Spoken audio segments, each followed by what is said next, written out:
AT&T tries to screw me over $139. I actually screw them out of $72,000. After my wife and I got married last year, we decided that we should both get on the same phone plan.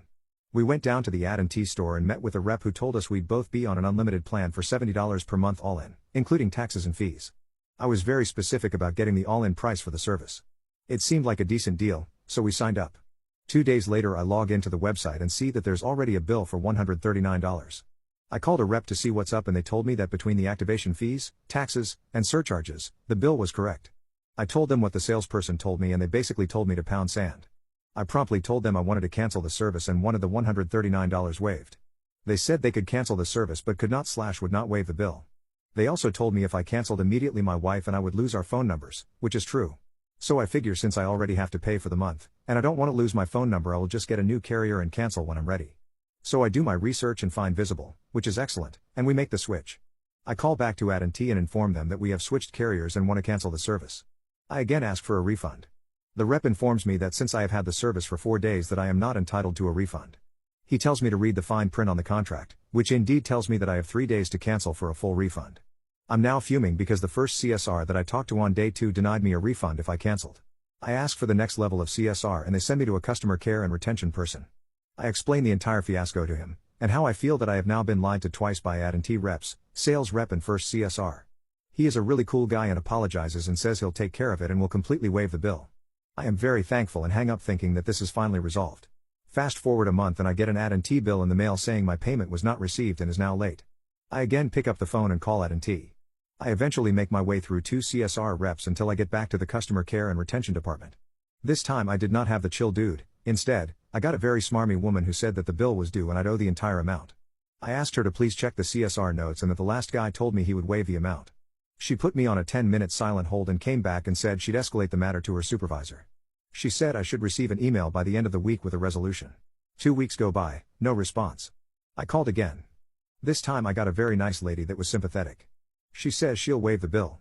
She comes back and tells me that she can't do anything because the bill has already been sent to collections. She said not to worry and that she'll send a letter to collections to have them waive the debt. I ask if this will go on my credit report and she says no, and that they'll take care of it. 6 months later I got a letter in the mail from Sequiem Asset Solutions out of Georgia trying to collect on the $139. I immediately send them a letter via certified mail demanding that they verify the debt, since it's obviously bad. I hear nothing for 2 months, and then I get an alert that I have a negative mark on my credit. I go in and sure enough Sequiem has indicated that the amount is in collections. I immediately wrote letters to all 3 bureaus requesting that they remove the remark. A month goes by and every single one of the bureaus removes the mark, thank God. Another 3 months go by and then I get a letter from Sunrise Credit Services in New York again trying to collect on the debt.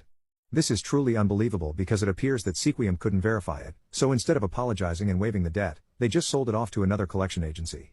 I sent another certified letter to Sunrise demanding verification. I get nothing in reply. So far they have not attempted to put a mark on my credit. That's where this part of the story ends. Who knows what will happen next? I could file a lawsuit but the filing fee alone would be more than the amount owed. Here's the thing, I am not cash strapped. I am blessed enough that I could easily pay the $139 without making a dent in my budget. I have lost 5x that amount in hours spent on the phone and writing letters. But I am determined to go to the mat with AT&T on principle alone. This brings us to the revenge stage. You see, in addition to my day job as an attorney, I am an elected city councilman in my town. And when I was going over our monthly expenses I noticed that we were paying AT&T close to $6,000 a month for our phones, internet, and TV services. We're a fairly small town so it was pretty obvious that we were being bent over by these clowns and that we could save a ton of money by switching. I started working with our city manager and IT director on finding other solutions. We discovered that by switching to various carriers and providers that we could save half. I never would have looked that closely into our telecom expense had AT&T not jerked me around. 2 weeks ago the resolution to switch was put on our meeting agenda and the council voted to pass it. We decided to completely cut ties with AT&T. Our city is saving a ton of money, getting better service, and with the money we saved from switching we were able to hire another part-time animal shelter employee which we desperately needed. I highly doubt our city would have considered switching if I didn't make such a stink about it. AT&T will end up losing hundreds of thousands over the coming years because of this. I hope it was worth it, AT&T.